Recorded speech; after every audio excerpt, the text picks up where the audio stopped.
नमस्कार, मैं जर्नलिस्ट रोहित शर्मा। आप मेरे साथ में हैं दिल से रोहित चैनल में। दोस्तों, हरियाणा में और जम्मू कश्मीर में मतदान की प्रक्रिया समाप्त होने के बाद में जिस तरह से विभिन्न न्यूज़ चैनल्स की ओर से सर्वे आए हैं और सर्वे में जिस तरह से हरियाणा में कांग्रेस पार्टी की सरकार और जम्मू कश्मीर में कांग्रेस और नेशनल कॉन्फ्रेंस को सबसे ज़्यादा सीटें मिलने की उम्मीद जताई जा रही है। हालांकि वहाँ पर कौन सी पार्टी की सरकार बनेगी अभी ये कहा नहीं जा सकता, लेकिन हरियाणा में जिस तरह से बताया गया है कि 90 में से 57 से 59 या 62 सीटें कांग्रेस पार्टी को मिल सकती है, तो निश्चित रूप से ये एक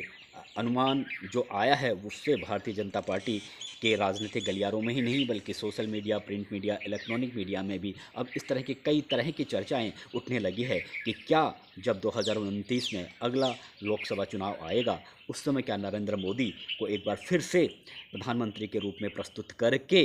भारतीय जनता पार्टी चुनाव लड़ेगी। ये एक बड़ा मुद्दा बन गया है। क्या अमित शाह और नरेंद्र मोदी की जो जोड़ी है 2014 से लेकर अब तक, जिसने बड़े बड़े मुकाम हासिल किए हैं, जिनकी वजह से भारतीय जनता पार्टी टॉप पर पहुंची है, एक बहुत बड़ी दुनिया की सबसे बड़ी राजनीतिक दल बना है, लेकिन पिछले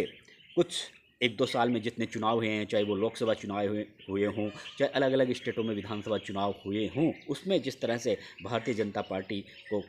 आशा के अनुरूप सफलता नहीं मिली और लगातार भारतीय जनता पार्टी का कह सकते हैं कि जो सीटें लगातार कम होती जा रही है, तो सीधी सी बात है कि एक जो क्रेज़ था मोदी और अमित शाह का वो लगातार कम होता जा रहा है। तो क्या ये सिलसिला आगे भी रहेगा, क्योंकि अभी झारखंड और महाराष्ट्र में चुनाव होने वाले हैं और वहाँ भी जिस तरह की स्थितियाँ अभी भारतीय जनता पार्टी में और जो तमाम जो भारतीय जनता पार्टी के विरोधी दल हैं, चाहे वो महाराष्ट्र में हो, झारखंड में हो, जिस तरह की उनकी रणनीति चल रही है उससे कहीं ना कहीं और जो नतीजे आए हैं अभी और भी पिछले कुछ महीनों पहले भी जिस तरह से विधानसभा के उपचुनाव हुए थे अलग अलग स्टेटों में, वहाँ भी नतीजे भारतीय जनता पार्टी के पक्ष में ज़्यादा अच्छे नहीं रहे थे। तो ये तरीके से एक चर्चा होने लगी है कि कहीं ना कहीं अब नरेंद्र मोदी और अमित शाह की जो जोड़ी थी उसको उससे लोगों का जो प्यार है, जो सम्मान लोग किया करते थे इस जोड़ी का, और जिस तरह से भारतीय जनता पार्टी का संगठन लगातार मजबूत होता जा रहा था पिछले 10 सालों में, उसमें कहीं ना कहीं ब्रेक लगा है। अब उसमें कारण तो बहुत से हैं, लेकिन अब चर्चा यही होने लगी है कि हो सकता है बहुत से निर्णय पिछले 10 साल में केंद्र की मोदी सरकार ने किए, उनमें कई निर्णय काफ़ी अच्छे भी रहे, चाहे वो जम्मू कश्मीर में धारा 370 हटाने का मामला हो, चाहे 3 तलाक के कानून बनाने का मामला हो, चाहे राम मंदिर के निर्माण का मामला हो। ऐसे बहुत से बड़े बड़े ऐतिहासिक निर्णय जरूर हुए जिन पे काफ़ी विवाद चला आ रहा था, और लेकिन कई निर्णय ऐसे भी हुए, चाहे वो किसान आंदोलन हो, पहले किसानों के लिए कानून बनाया गया, फिर उसे वापस लिया गया, नोटबंदी हो, जीएसटी जैसे मुद्दे हों, और इन अब जिस तरह से जातिगत जनगणना का जो एक माहौल विपक्षी दलों की ओर से, कांग्रेस पार्टी की ओर से बनाया जा रहा है, वो जानते हैं कि भारतीय जनता पार्टी हिंदू और हिंदुत्व के मुद्दे को ज़बरदस्त तरीके से अभी पकड़े हुए है और लोगों को इस मुद्दे से जोड़कर आगे और सहानुभूति बढ़ाने का प्रयास कर रहे हैं। तो शायद इसी का तोड़ ढूंढने के लिए विपक्षी दलों ने, कांग्रेस पार्टी ने एक तरीके से जातिगत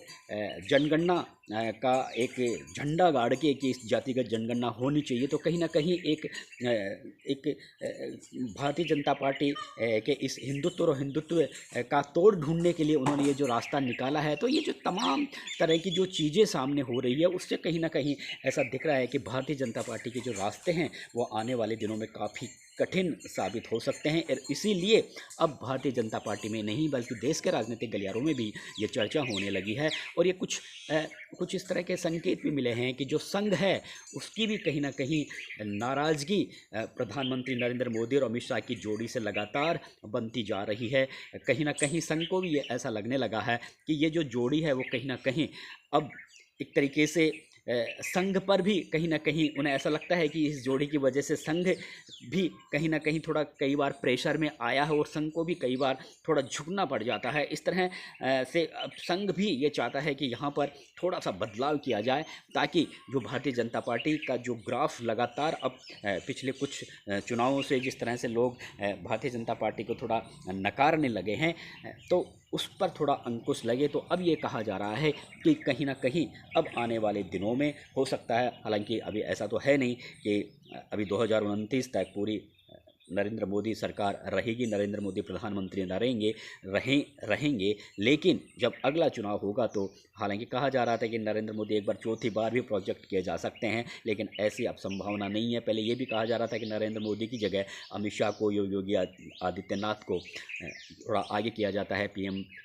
पद के लिए उनका नाम आगे करके भारतीय जनता पार्टी चुनाव लड़ सकती है। लेकिन अब इस तरह की संभावनाएं बहुत सी कम दिख रही है, क्योंकि जिस तरह से उत्तर प्रदेश में भी भारतीय जनता पार्टी को लगातार वहां पे पकड़ कमज़ोर हुई है। हालांकि उनका शासन योगी आदित्यनाथ का बहुत शानदार बेमिसाल रहा है, अपराधियों पर अंकुश लगाने में भी काफ़ी वहां पर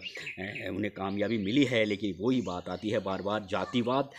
हिंदुस्तान की राजनीति में एक तरीके से एक बहुत बड़ी गंभीर बीमारी बन गई है। और जातिवाद वाली स्थिति खुद राजनेता ही इस तरह की जातिवाद की स्थितियां पैदा करते हैं। इसीलिए ये जातिवाद जहां पर आ जाता है, और अब जब जातिगत जनगणना की जो बात हो रही है तो उस पर भारतीय जनता पार्टी को ब्रेक लगाने की कोशिश, हिंदू और हिंदुत्व के मुद्दे पर ब्रेक लगाने की कोशिश जो कांग्रेस और उसके सहयोगी दलों की ओर से की जा रही है, तो ऐसा लगता नहीं है कि योगी आदित्यनाथ को भी थोड़ा आगे कर सकते हैं। लेकिन यहाँ पर दो बड़े नाम सामने आ रहे हैं, जो हो सकता है नितिन गडकरी और वसुंधरा राजे राजस्थान की 2 बार मुख्यमंत्री रह चुकी हैं। केंद्र में अटल बिहारी वाजपेयी सरकार में वो मंत्री रह चुकी हैं 2 बार। एक बार वो विदेश राज्य मंत्री रही थी, बहुत बड़े बड़े उन्होंने फैसले किए थे। और लघु और उद्योग मंत्री के रूप में, राज्य मंत्री के रूप में भी वो वाजपेयी सरकार में रह चुकी हैं। और राजस्थान में जिस तरह से उन्होंने एक 2003 में जो कमाल किया था भारतीय जनता पार्टी, राजस्थान के चुनावी इतिहास में कभी भी पूरा बहुमत नहीं ला पाई थी। लेकिन वसुंधरा राजे की अगुवाई में जिस तरह से 2003 में भारतीय जनता पार्टी की राजस्थान में पूर्ण बहुमत की सरकार बनी, 2013 में भी जिस तरह से वसुंधरा राजे को आगे करके वहाँ पर चुनाव लड़ा गया था, वहाँ भी बहुत शानदार 3/4 बहुमत से ज़्यादा सीटें राजस्थान में मिली। और एक तरीके से उनमें बहुत काबिलियत है, संगठन के तौर पर भी उन्हें काफ़ी महारता है, और जातिगत समीकरण को कैसे साधा जाता है वो भी वसुंधरा राजे को बखूबी ढंग से आता है। और एक लोकप्रिय नेता के रूप में न केवल राजस्थान में बल्कि अन्य स्टेटों में भी उनकी काफ़ी लोकप्रियता है। ग्वालियर राजघराने की बेटी मानी जाती हैं, और विजया राजे सिंधिया की बेटी हैं। तो विजय राजे सिंधिया भी एक तरह के संस्थापक सदस्य रही हैं भारतीय जनता पार्टी की। तो उनके पीछे एक बहुत बड़ा भारतीय जनता पार्टी में एक उनके जो उन्होंने काम करके दिखाया है, चाहे वो पार्टी में संगठन के तौर पर हो, चाहे वो मुख्यमंत्री के तौर पर हो, चाहे केंद्र में मंत्री के तौर पर हो, तो उनका काफ़ी अच्छा एक वर्चस्व रहा है हिंदुस्तान की राजनीति में। और इसलिए अभी कहा जा रहा है कि उनको हो सकता है भारतीय जनता पार्टी के राष्ट्रीय अध्यक्ष पद पर भी उनका नाम अभी चल रहा है। लेकिन ये तय है कि अभी वो राजस्थान में, हालांकि उनका मन राजस्थान में है, लेकिन राजस्थान के बजाय हो सकता है संघ उन्हें ये कहे कि आप केंद्र में आइए, दमदार तरीके से आइए, और ठीक उसी तरीके से आइए जिस तरह से 2014 में नरेंद्र मोदी ने जो कमाल किया था। तो आप भी थोड़ा आगे आइए, केंद्र में काम कीजिए, संगठन में काम कीजिए, अपने कुछ झंडे गाड़िए। हो सकता है आपके लिए फिर आने वाले दिनों में जो प्रधानमंत्री पद के रूप में भी आगे आपको पेश कर दिया जाए। तो इस तरह के संघ में भी इस तरह की चर्चा है, क्योंकि राजस्थान में जिस तरह से उन्हें बराबर अभी नाराज़गी उनकी चल रही है, और उन्हें ये माना जा रहा था कि उन्हें मुख्यमंत्री बनाया जा सकता है, लेकिन वो मुख्यमंत्री उन्हें नहीं बनाया गया। और उसके बाद में लगातार राजस्थान में भी भारतीय जनता पार्टी इस समय ठीक पोजीशन में नहीं है, तो उन्हें दिल्ली लाकर, और हो सकता है उन्हें कोई बहुत बड़ी जिम्मेदारी दी जा सकती है। और कोई बड़ी बात नहीं है, 2029 के चुनाव में वसुंधरा राजे को आगे करके उन्हें प्रधानमंत्री पद के रूप में आगे करके भारतीय जनता पार्टी चुनाव भी लड़ ले, ये भी एक पूरी संभावना है। अगर वो भाजपा के राष्ट्रीय अध्यक्ष बनती हैं तब भी, और अगर उन्हें नहीं बनाया जाता तब भी इस तरह की स्थितियाँ बन सकती हैं।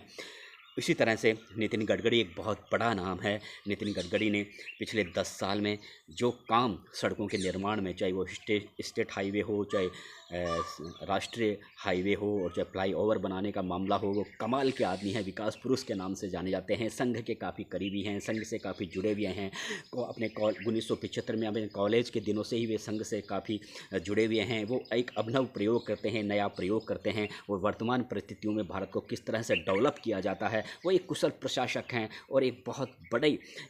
वो मस्तमौला इंसान हैं, किसी के प्रेशर में नहीं आते, अपने हिसाब से काम करते हैं और अपने काम में भेदभाव भी नहीं करते। वो इस तरह के राजनेता है। वो कई बार कहते हैं कि मेरे पास अलग अलग, चाहे भाजपा शासित राज्य के मुख्यमंत्री हो, चाहे भाजपा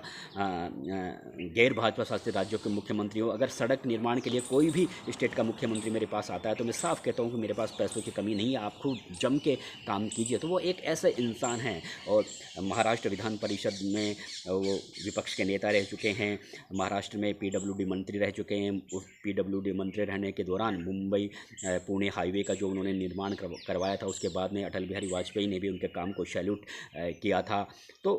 वो एक और 10 साल में उनका जो काम है और संघ से उनकी जो नज़दीकियां हैं, तो और विपक्ष भी उन पर कभी भी हमलावर नज़र नहीं आता, क्योंकि वो जो काम करके दिखाएं तो विपक्ष भी उनके काम को सैल्यूट मारता है। तो नितिन गडकरी भी एक टॉप पर उनका नाम है। हो सकता है 2029 के चुनाव में उन्हें भी आगे करे प्रधानमंत्री के तौर पर, और ऐसा ही लग रहा है, क्योंकि वो संघ से काफ़ी सालों से जुड़े हुए हैं, कॉलेज के दिनों से जुड़े हुए हैं। और अब आने वाले दिनों में हमें संघ एक बार फिर से उसी स्थिति में नज़र आ सकता है जिस तरह से 2014 के चुनावों से पहले जिस तरह की संघ की स्थिति हिंदुस्तान की राजनीति में रही है, भाजपा पर जिस तरह से संघ का हमेशा आधिपत्य रहा है, तो अब शायद वही दिन वापस लौट रहे हैं। और उसमें नितिन गडकरी को भी 2029 के लोकसभा चुनाव में हो सकता है प्रधानमंत्री पद के लिए आगे करके भारतीय जनता पार्टी चुनाव लड़ ले। नमस्कार दोस्तों।